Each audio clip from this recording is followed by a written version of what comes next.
You have your name on all of them? Well, I put Jeff B like Lynn said. Oh, you better write your name out. She'll forget. She might forget. There might be another Jeff. Another Jeff B. You never. You never.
How many did you buy, Brian? Alright, that's a reasonable amount. $20. Oh, not 20 tickets? You want them individually torn apart? Yes. What do you want me to do? What do you want me to do? Okay, just saying hi, welcome to 2019. Yep. Sorry.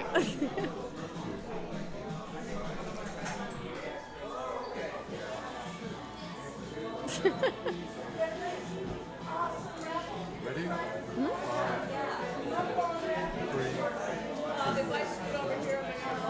Good evening, everybody on Facebook, and welcome to See and Learn's 2019 opening night. Tonight we have two guys from Anguilla, the island of Anguilla, that are going to be presenting on turtle research. We're super excited, so stay tuned. We're going to be playing this loop, and we'll get started in just a few minutes. Enjoy your evening.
Should I hear it? Good evening. I'm not on. I think I'm on. Woo. We good? Good evening, everyone. Hello, everyone. Welcome to See and Learn 2019. Tonight is our 17th consecutive event. Can you believe it? So thank you for coming. And I'll quickly say it's really not possible without the support of all the sponsors, which is 40 plus in the community. When you look at that, you should recognize many organizations, companies, so please support your sponsors. Specifically, the island government also wonderfully funds us, and Prince Bernhard Culture Funds is a major contributor. So I don't want to take too much time on that, but I want to first introduce you to a few people you're going to see throughout the month. So this is a month-long event for anybody who it's their first time here. Every other night on odd nights, so October 1, 3, 5, 7, we're going to have presentations like this. And if you come by the tent that's at Lambie's place, you can check in on field projects, which are marine and terrestrial. There's all kinds of stuff going on all month long for adults, children, tourists. We're at the schools as well. So I'm going to first introduce you to the See and Learn team this year. So we have Emily from Wisconsin. They're doing a lot of work, so be nice to them. She came all this way. She's going to be here for a year, and hopefully, if we don't scare her away. And then we have Tiffany, who hails from California, and they're doing all this work to put everything together and make it all happen. One more thing before I really get started is Adam from Chizzy Lala Productions had the great idea. We are, for the last 2 years, we have live streamed on Facebook. So if you can't make it one night, you can watch a live stream. But the last couple of years, we kind of did live stream with a cell phone. Well, this is a real broadcast. So tonight's the first test of showing what we can do to make it really good. And he's a superstar, so I'm sure it'll be great. So without, everybody's here to hear the real presentation. So I'm going to get off the stage. But first, we are going to officially open See and Learn with the island governor, Mr. Jonathan Johnson, who is also the official representative of the Prince Bernhard Culture Fund. So thank you.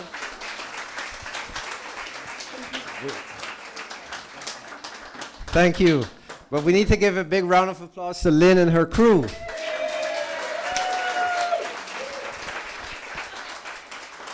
As she said, this is the 17th annual See and Learn.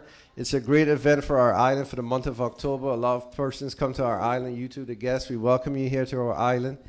And you didn't come here for me tonight, so I'll keep it very brief. With that, I officially open See and Learn 2019. And enjoy your evening with tonight's speaker about turtles. So enjoy.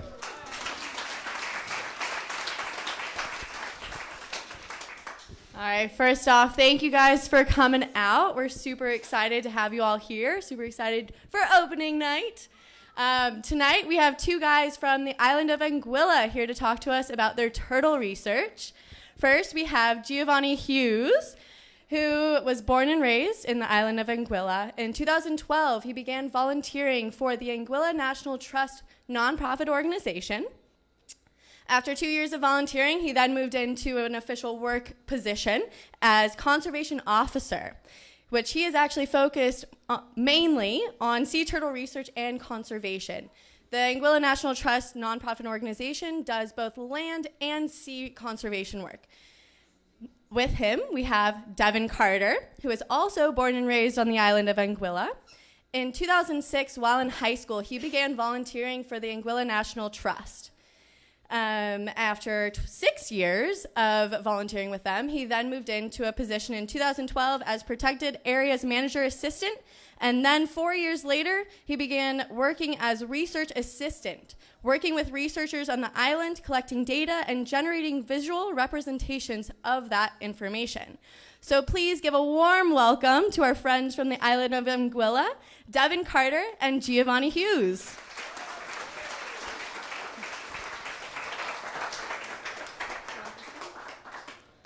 Good evening, everyone.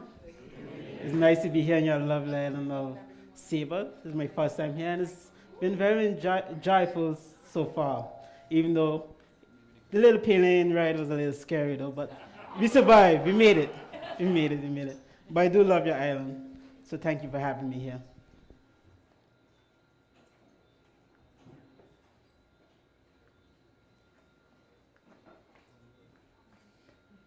Sorry, just trying to find a presentation.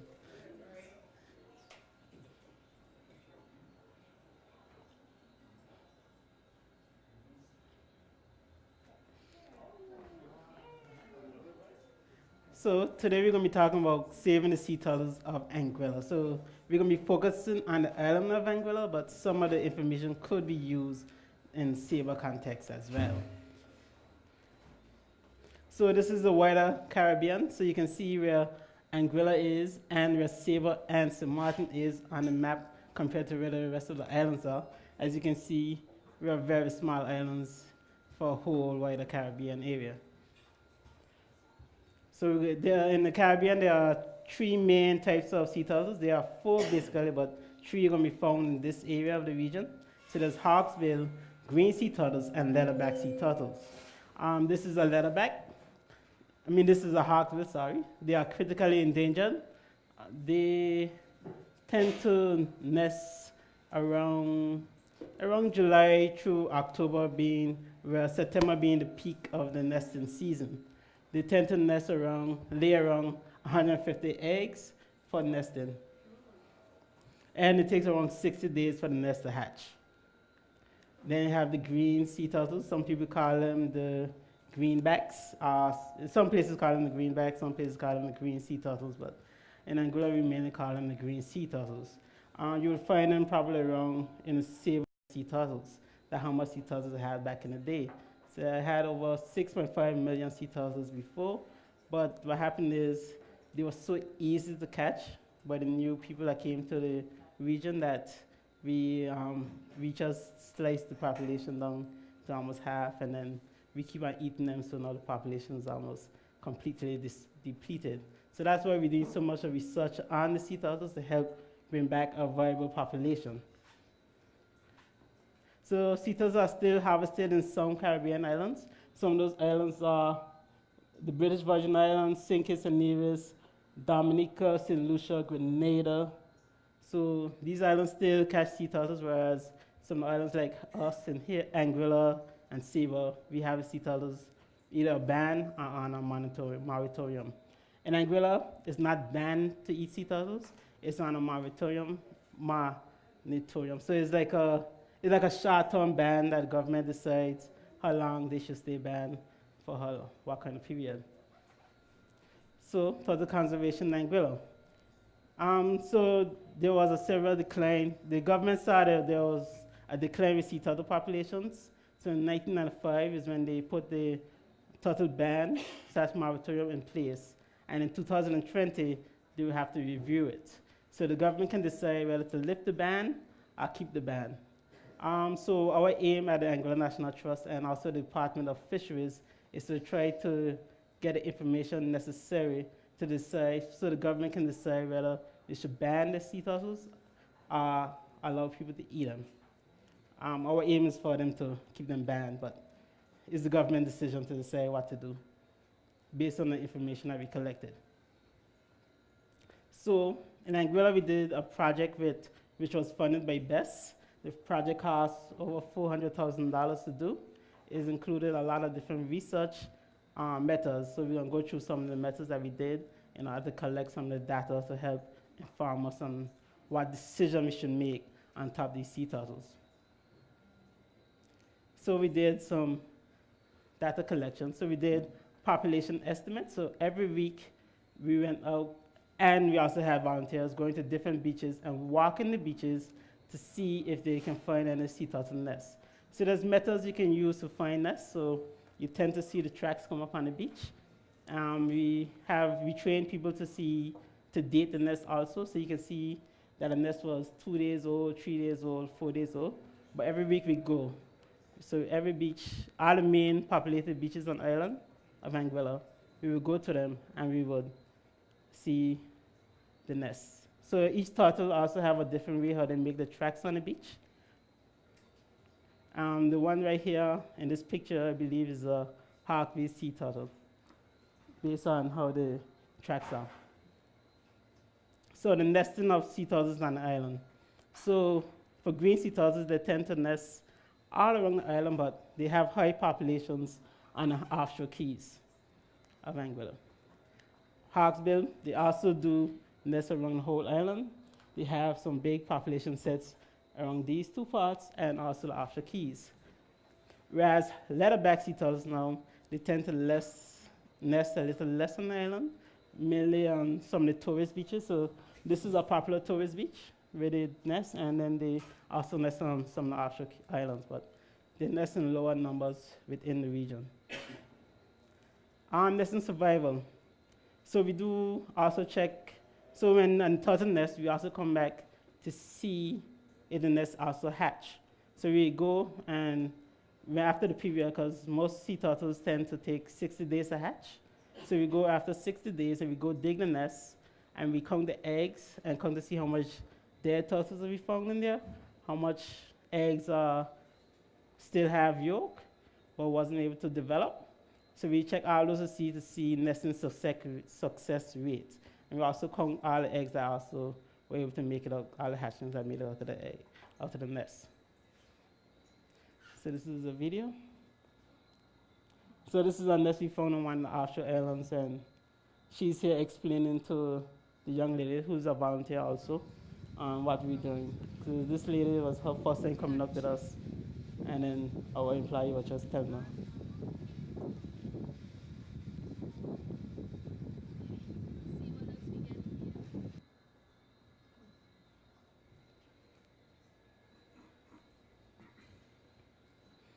So we also do population estimates of foraging sea turtles. So there's two different types of categories you can categorize sea turtles. So there's foraging and there's nesting. In Sabre, you guys have a foraging population. They tend to be younger and smaller in size, and they're usually the ones that you see around the seabeds all the time, constantly. Whereas the nesting population tends to not be close to the land. They tend to only come close to shore when they're about to go start nesting or trying to mate. So you will only see, but in Sabre, you guys will have a foraging population. So they will be there year round. Some of the ways that we collect the data. What we see here is this is a satellite tag that we tagged on top of the sea turtles. So we catch some foraging sea turtles. We put satellite tags on them to track where they're going to feed and what they're doing during nesting periods. So we tag both nesting sea turtles and foraging sea turtles. We caught 7 Hawksbill nesting sea turtles because they tend to be harder to find. Nesting sea turtles, it's harder to track when our sea turtles coming up on the beach. So we only were able to get 7. So we placed the tags on those. So this is why the foraging population of some of the sea turtles on one of the main beaches of Island Harbor. So this is the area that they stay. So they tend to stay in the area and not really explore outside of the area. Also with the foraging sea turtle population in a village of Sanding Ground, which is also our next, which is a fishing village also on the island. So this is some of the tracking that we did. So with the 7 Hawksbills that we tracked, this is the places that they went. So the furthest south they went was Guadeloupe, and the furthest north one went was the British Virgin Islands. So each color represents a different turtle. Some turtle satellite loggers end up going bad, so they wasn't able to track them too far. But as you can see with the blue one, he really went on a vacation somewhere. What we tend to do is we tend to work with the fishing community, because in Anguilla there's still a lot of illegal sea turtle catching and harvesting of the eggs, and they tend to be done by fishermen.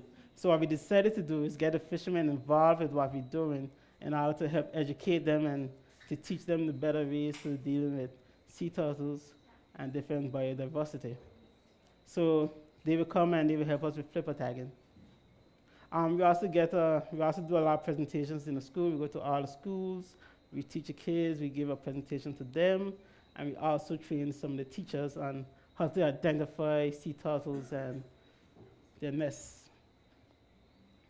So we also do a lot of work with the school children. Also, we have the children, each school also got a sea turtle.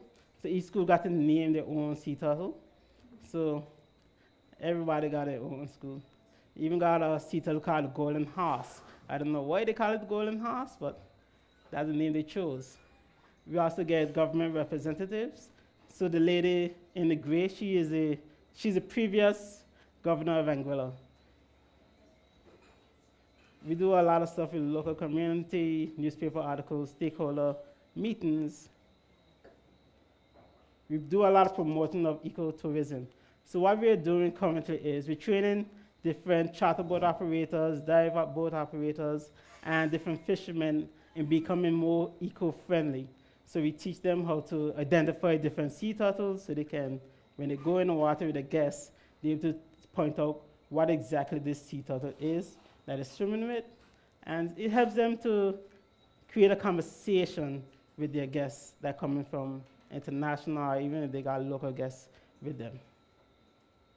So this is some of our public awareness perception. So there's a high level of awareness that sea turtles are protected, and there's also a high level of support to save the sea turtles, to keep them protected.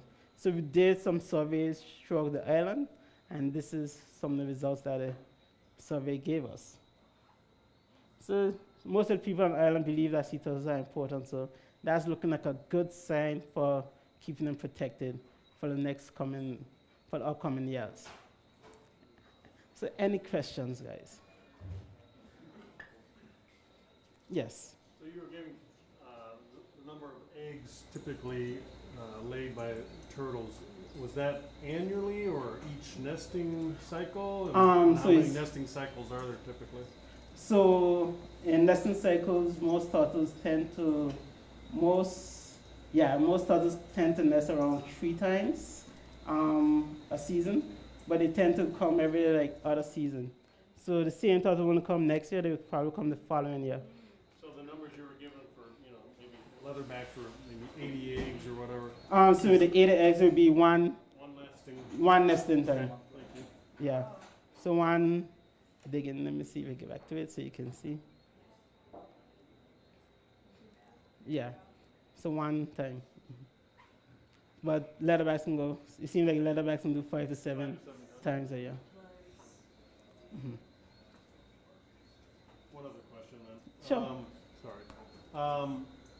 So from your research, did you look at what the actual impact on the population of the various turtles are? I mean, is it lack of laying?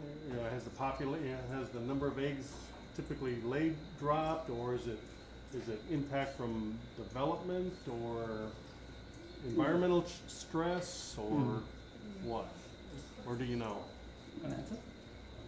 Okay, so what happens with the sea turtles is a lot of them tend to nest on, let's say, bad beaches. So these tend to be smaller beaches, and a lot of times is the water will come up and wash away a lot of the nests because storm surges tend to happen a lot on the island. So have the turtles been driven to different nesting sites then, or? So they would nest, but then the storm surge will come and just root up not really root up, dig up the nest, or also add a lot of water, so then the nests drown. Because, the eggs need oxygen to breathe in the sand, so they tend to rot in the ground. So if they've been driven out by development or something, so their original nesting sites were so with Anguilla, we tend to work with developers, so we tell them around the turtle peak period to turn off their lights on the beach because turtles are attracted to light. So we tell them we teach them what kind of lights to use on the beach and give them the information needed, but there's not really much development on these beaches that the turtles tend to nest because they tend to be like the rocky kind of beaches and not really the beautiful beach that people tend to want to go to. So are you seeing the water levels on your beaches rise? Like, Yes. I live in the city in Chicago, and our lake level has risen substantially. So is it the same thing now that the ocean levels are rising on your island? Yeah, so there's less beach for them to really nest on. Yeah. There's a question here. When we're diving, how can we tell the difference between a male and a female if we see a large turtle?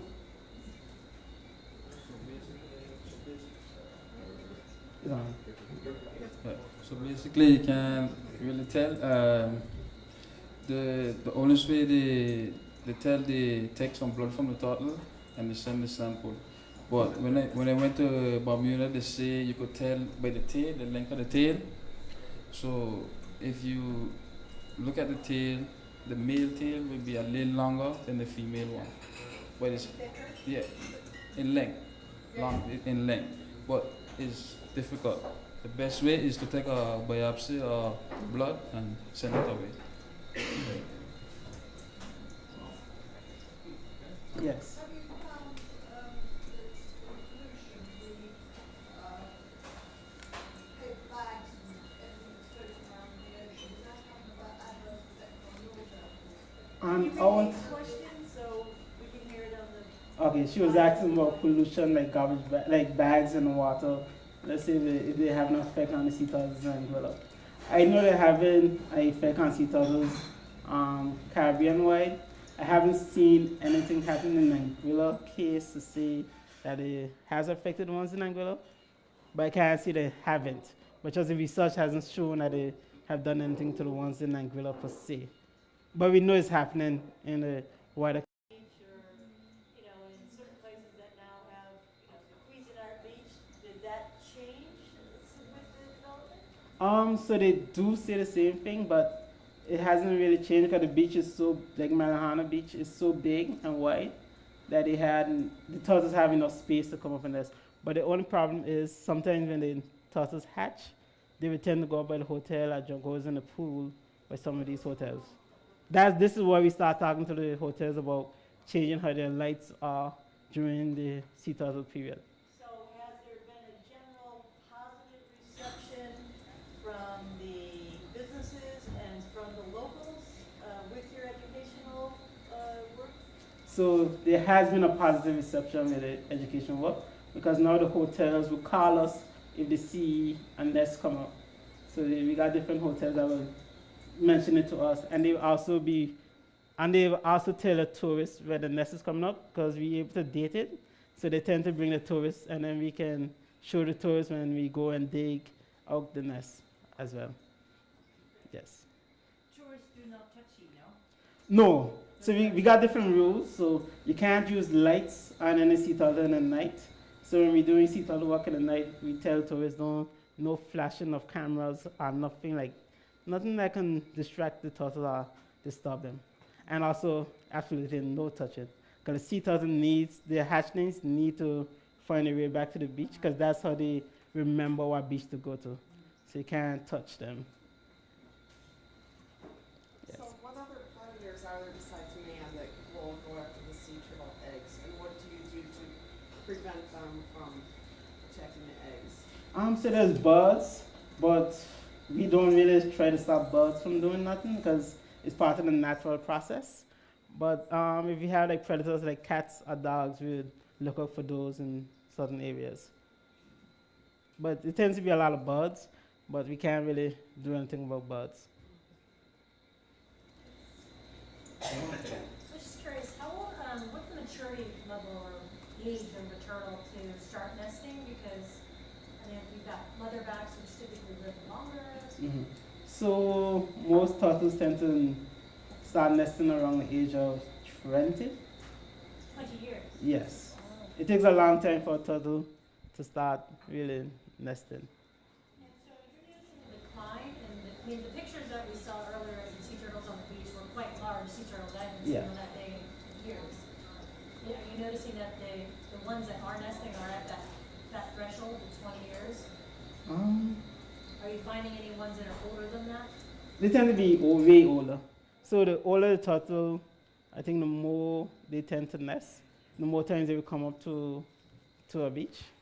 Like newer, like first time nesting turtles, they will probably nest like once that season, whereas the older ones will tend to hold more sperm and nest more longer.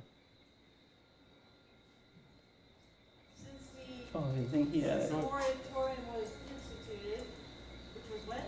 10 years? 1995. 1995. Yes. Okay, so I assume they're keeping statistics, or did I miss this? Are the nesting sites improved since then, declined, or all over that? What happened in the first like 10 years, there was a lack of data collection. So only like in recent times have much data really been collected on these sea turtles and stuff. There has been data before, but that was more like researchers coming in like almost every 3 years or so to do a little research. But now is really when we have like a constant influx of information. Your research is in cooperation with Whitecast? Yes. Could you Right. explain to the audience about Whitecast? So Whitecast is the, let's say, the Caribbean body for sea turtles. So I think it's in Karen Ekat. She's in, second? Yeah, she's in charge of Whitecast. So it's like a body of different islands that deal with sea turtle work, that get together and make decisions on sea turtles. And they tend to collect all the turtle data throughout the region. So they compile it to make notions on the status of the sea turtles throughout the region. Has there been data collected that shows the economic impact to Anguilla from the turtle population? I mean, you kind of touched on tourism. So have people looked at, what the impact of a dwindling turtle population would be? I believe they have, but I can't see exactly what it really entails because I can't really remember it right now offhand. But they have make comparisons to what will happen if the sea turtles stop existing on the island, and why it's better to have them there.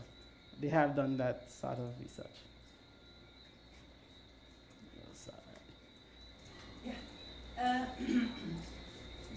I once guarded a nest, a turtle nest, and when they were hatching, they were going towards the light. Yes. So now the choice was, do I pick them up, bring them into deeper water, or do I let them wait to go into the water and they continue to go to the light? What's the best? Are they just lost already when they go to the light? Not really. So the best option is you can pick them and then move them, but don't bring them in the water. Put them on the beach and hopefully they try to walk their way down. But you just have to keep on doing it until they find a way. You just have to keep on picking them up, put them down, find a way to get those lights off. Find the person, the owner of the lights, and try to turn off those lights as soon as possible. You talk about some of the other islands that allow fishing and consumption of Yes. turtles. Are you working with them? Or does that affect your populations? So yes, especially in a place like Nicaragua, a lot of nesting sea turtles, they tend to forage in Nicaragua water. So in Nicaragua, there's a tribe there that's allowed to eat the sea turtles, and they tend to do a lot of hunting of them. But what they also do, we also do like flipper tagging of sea turtles, which is like a metal ring on top of the fins. So in Nicaragua, they would send back the fin numbers. So we'll know how much sea turtles they ate in Nicaragua from Anguilla. So there's at least 3 for the last 3 years that Nicaragua has caught that came from Anguilla. With the other islands Cayman Islands, they do a sea turtle nesting farm. So they can't catch the ones that are wild in the water, but they have a farm that does the sea turtles. In St. Kitts, I believe there's a season to catch them. And Grenada is also a season to catch them. I'm not too sure about how the BVI does it, but I know those other islands, they do seasonal sea turtle catching. I'm sorry, I missed the data when I couldn't see. Sorry. How many leatherback nests do you think you have a year? Not much. Probably four, maybe four. This year we haven't had. We probably had like we had none this year so far. This year been a slow year for sea turtles. So on the mainland we probably had two last year. Yeah, two. So when you say, this year, Mhm. do sea turtles tend to nest only between this month and this month? So it's like April to... Yes, they tend to have like a period where they will nest. Sometimes you might have a little strangler come out a little earlier than the time, but they have set periods that they tend to nest. And they tend to nest every other year. So you have like maybe this year you'll see less amount of sea turtles nesting, and then next year you can see like a big boom of sea turtles nesting. You, your slides are mentioning that they often nest, say, 5 to 7 times a year. Is that concentrated in that short set of months, or does that go throughout the year? It's concentrated in a short set of months. So they might nest 5 to 7 times in a period of 4 months. Yeah. But once they lay the eggs, they can go again. Because what sea turtles do, they tend to hold the sperm with them. So they mate probably all the way in Nicaragua or where they are, and then they come to Anguilla to lay. So they don't have the sperm there, and they just keep on going and keep on going and keep on going. With the same sperm? Pardon? So they go in between one nest, do they go back to Nicaragua to find a boyfriend? Or No. So they collect all the sperm in one go. Yeah. Wow. So how many mates they have, they do it all in one go, and then they start nesting based on that. So it's like a bank. They have like a bank inside them. So do they, sorry, this is very interesting. Now this girl, sea turtle, has 5 boyfriends. Does she separate the sperm from one boyfriend? Yeah, so it'd be one Nest is one boyfriend. Yeah. But then the next one could be a different boyfriend.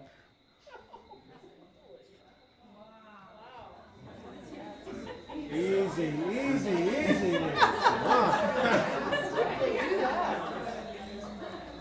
Come on.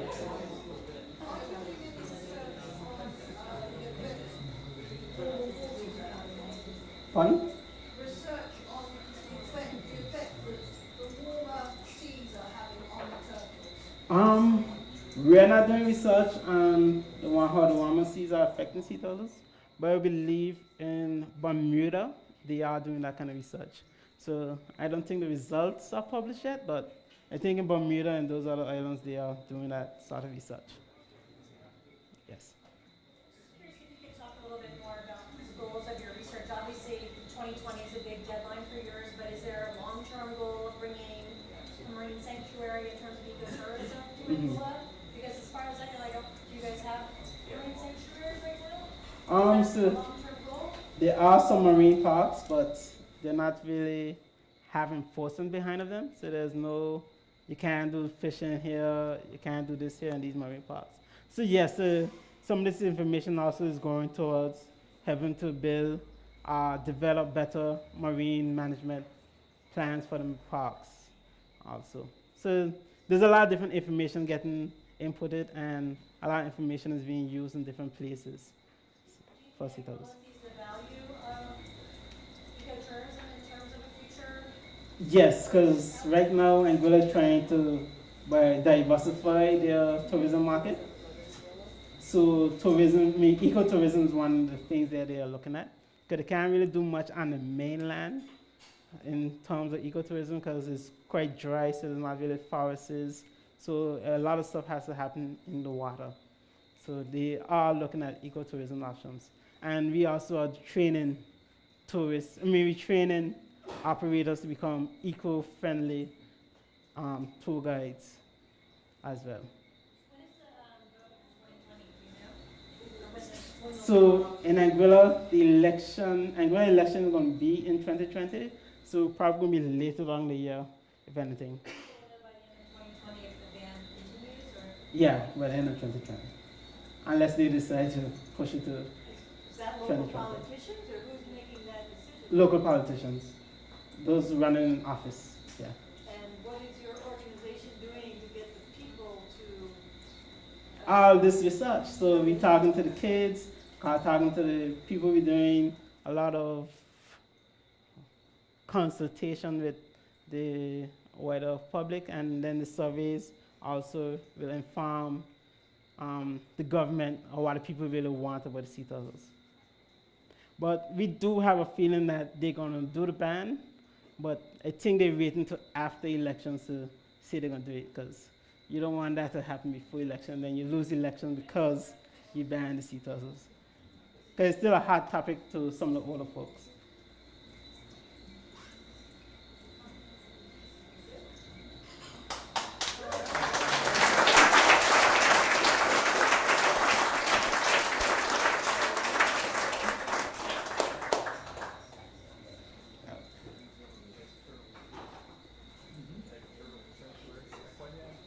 Can we please give Devon and Giovanni another round of applause, please? Thank you.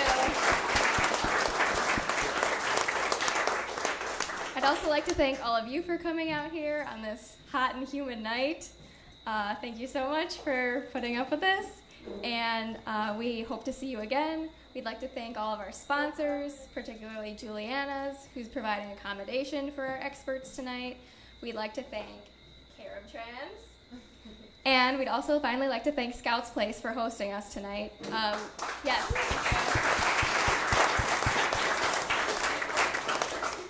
We welcome you to stop by, stick around for a drink, for dinner afterwards, socialize, talk to the experts if you have more questions or comments.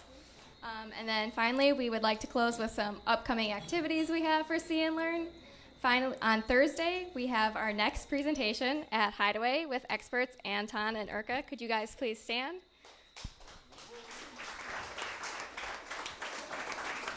So yeah, join us at Hideaway 5:30 to hear their presentations on mosquitoes.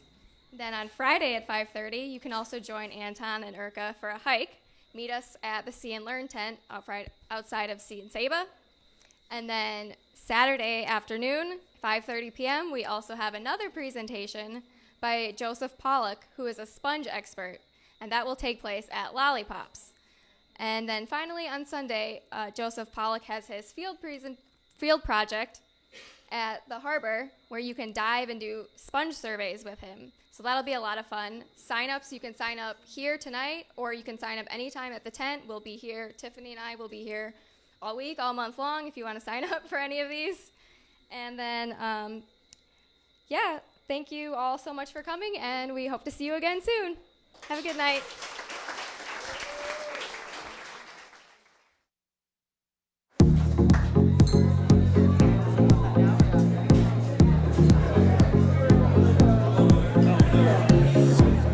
Miami is known as an international community and the hub of trade and logistics for the Caribbean and Americas.